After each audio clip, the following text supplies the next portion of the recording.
Hi everybody and welcome back to another video. In today's video I'm going to show you how to fix TikTok live comments not showing.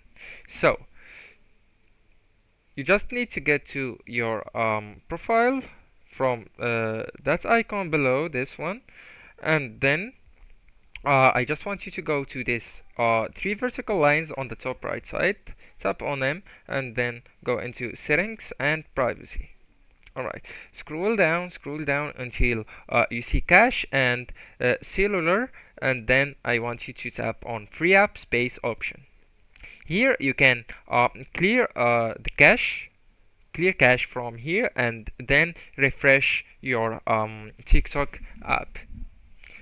Alright, so once you refreshed the TikTok app, get back to your profile and do the same steps, settings and privacy, and here what I need from you to go to look for the support section.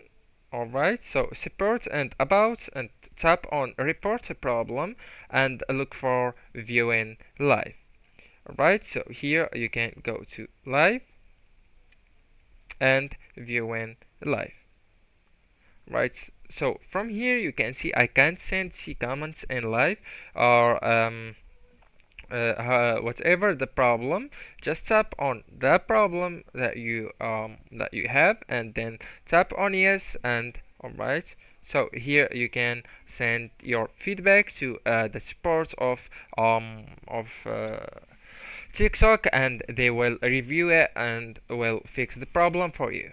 Anyways guys, that's the video. Don't forget to like, subscribe and share the video with your beloved ones, and thank you so much for watching.